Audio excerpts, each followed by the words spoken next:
आज से 6.5 करोड़ से पहले एक बड़ा एस्ट्रॉइड पृथ्वी से टकराया। धूल के बादल ने सूरज को ढक लिया, तापमान गिर गया। पृथ्वी पर रहने वाला 25 किलो से ज्यादा वजन का हर जीव खत्म हो गया। डायनासोर्स का काल खत्म हो गया। डायनासोर्स का अंत एक नई प्रजाति के लिए सुनहरा अवसर लेकर आया। ये प्रजाति थी मैमल्स की। मैमल्स यानी स्तनधारी जीव। इन्होंने खुद को इस महाविनाश से बचा लिया था। अत्यंत गर्मी से बचने के लिए ये जमीन के अंदर रहने लगे थे और जिंदा रहने के लिए इन्होंने सब कुछ खाना शुरू कर दिया। इतने बड़े महाप्रलय के गुजरने के बाद धरती फिर से सामान्य हो गई थी। सतह पर फिर से नए पेड़ पौधे उगने लगे थे और धरती पर जो 5% जीव बच गए थे, उनमें एडाप्टिव रेडिएशन की प्रक्रिया से बहुत सारी नई प्रजातियां जन्म लेने लगी। इयोसीन इपोक में 5.5 करोड़ साल पहले बंदर जैसी प्रजातियां आई। इनकी आंखें सर में आगे की तरफ थी। इसी काल में प्राइमेट्स के सर के अंदर एक महत्वपूर्ण एवोल्यूशन हुआ। इनकी स्पाइनल कॉर्ड को मस्तिष्क से जोड़ने वाला छेद, जिसे फोरमेन मैग्नम कहते हैं, वह स्कल के पिछले हिस्से के बेस से सेंटर की तरफ शिफ्ट होने लगा। यानी कि अब जो प्रजाति आई वह सीधे खड़े होकर चलने में सक्षम थी। आज से 4.7 करोड़ साल पहले धरती के वातावरण में लगातार बदलाव होने शुरू हुए। धरती के टेक्टोनिक प्लेट्स में हलचल हुई, जो धरती के 2 बड़े महाद्वीपों को एक दूसरे के पास ले गई। ये वही भूभाग है जहां आज हम भारतीय रहते हैं। ये है इंडिया, जो एशिया महाद्वीप की ओर तेजी से बढ़ रहा था। इन दोनों महाद्वीप के आपस में टकराने की वजह से हिमालय जैसी पर्वतमालाएं खड़ी होने लगी। यह वही पर्वतमाला है जिसे आज हम जानते हैं दुनिया की सबसे ऊंची चोटी माउंट एवरेस्ट के नाम से। ये पर्वतमालाएं इतनी ऊंची थी कि इससे मौसम का पैटर्न बदलने लगा, जिससे पृथ्वी ठंडी होने लगी। इस पर्वत श्रृंखला से गिरने वाला बर्फ आगे चलकर कई नदियों का निर्माण करने लगा। यह वही नदियां हैं जिससे आज हमारी आधी से ज्यादा आबादी को पीने का पानी मुहैया होता है। ओलिगोसीन इपोक में 3 करोड़ साल पहले ग्लोबल कूलिंग हुई। घास के मैदान बढ़ने लगे और जंगल घटने लगे। तब ऐसे जानवर विकसित हुए जो खुले मैदान में रहने के लिए उपयुक्त थे और इन्हीं में दूसरे जानवरों को खाने वाले जानवर भी विकसित होने लगे।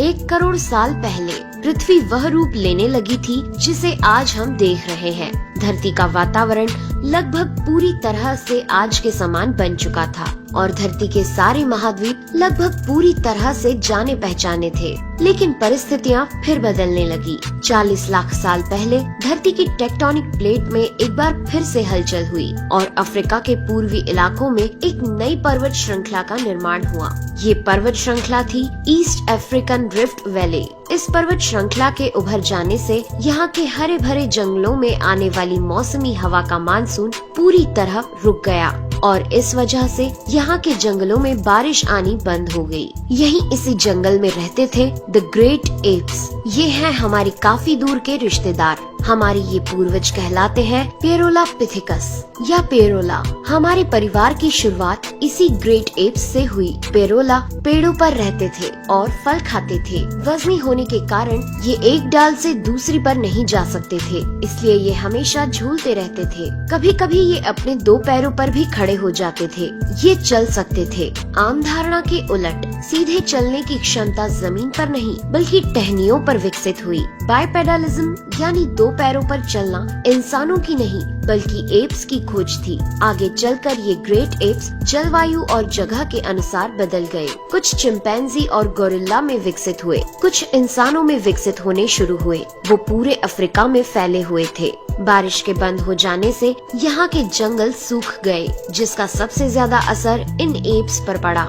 जंगल सूख जाने से इन एप्स के लिए खाने की समस्या उत्पन्न हो गई और इसीलिए अब ये पेड़ों से उतरकर खाने की तलाश में जमीन पर अपने कदम रखने लगे।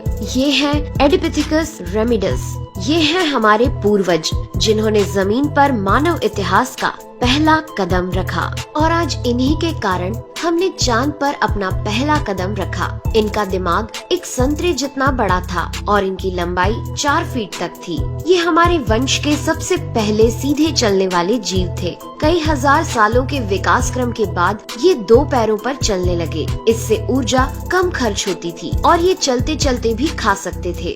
2 पैरों पर चलने से अब ये सीधे खड़े होकर दूर दूर तक नजर रख सकते थे।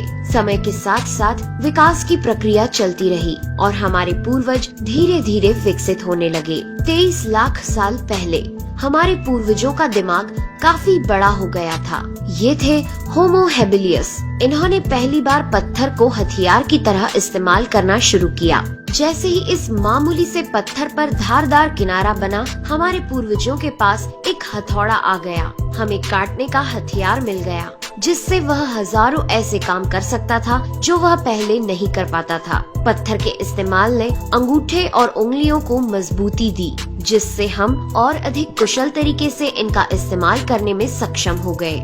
समय बीतने के साथ ही हमारे पूर्वज अब समूह में अन्य जानवरों का शिकार करने लगे थे। ये थे होमो इरेक्टस, जो अन्य जानवरों से ज्यादा होशियार थे। इन्होंने ही सबसे पहले आग का इस्तेमाल करना सीखा। आग की खोज हमारे पूर्वजों के लिए सबसे बड़ी खोज थी। ये उन्हें गर्मी, रोशनी, अंधेरों और जंगली जानवरों से सुरक्षा देती थी और इसी वजह से अब परिवार भी बनने लगे। इन्होंने आग पर मांस को पकाना सीख लिया था। आग पर खाना पकाने का मतलब था कि मांस को चबाने और पचाने में ऊर्जा का कम खर्च होना और इसी वजह से ये ऊर्जा अब इनके दिमाग में खर्च होने लगी और इन्हें कैलोरी और ज्यादा ताकत मिलने लगी, जिससे हमारे पूर्वजों का दिमाग काफी बड़ा हो गया। 2 लाख साल पहले आज के इंसान ने अपना रूप ले लिया था। लैरिंग्स यानी आवाज की जो नली हमारे पूर्वजों में गले के ऊपर थी, वो नीचे आ गई थी। अब हम ज्यादा जटिल आवाजें निकाल सकते थे। हमने बोलना शुरू कर दिया था। पहली बार कोई जानकारी एक से दूसरे इंसान तक या एक से दूसरी पीढ़ी तक पहुंचने लगी थी। यही वो आखिरी विकास क्रम था जिसके बाद विकसित होकर हम बने। हम यानी होमो सेपियंस। 1 लाख साल पहले इंसान कहीं भी जा सकता था। हमारे पास फुर्तीले हाथ और प्राचीन हथियार थे। हम बात कर सकते थे, आग को काबू में रख सकते थे। अब हम अपने अफ्रीकन घर को और बड़ा कर सकते थे। महाद्वीप यानी कॉन्टिनेंट खिसके तो अफ्रीका और यूरेशिया जुड़ गए और उससे बनी एक बहुत बड़ी जमीन जिसका नाम था एफ्रो यूरेशिया। इंसानों के दूर दूर जाने से बहुत बड़ा बदलाव आया। अब हम एक महाद्वीप से दूसरे महाद्वीप में रहने लगे। इसकी वजह से हम उन चीजों से बचे हुए थे जिसकी वजह से वानरों के मुकाबले दूसरे बड़े स्तनधारी हमेशा के लिए खत्म हो गए। करीब 50,000 साल पहले आइस एज शुरू हो गया और नॉर्थ पोल से आगे बढ़ने लगा। उसी वक्त इंसान चाइना और ऑस्ट्रेलिया तक पहुंच गया था। 30,000 साल पहले इंसान पहली बार यूरोप पहुंच गए। जब बर्फ अपने चरम पर थी, तब इंसान अपनी खोज में नॉर्थ ईस्ट साइबेरिया के बर्फीली टंडा तक पहुंच गया। आइस एज के इतने कठिन दौर में भी इंसान हर उस हुनर का विकास कर रहा था जिससे कि वो सच्चे मायनों में इंसान बन सके।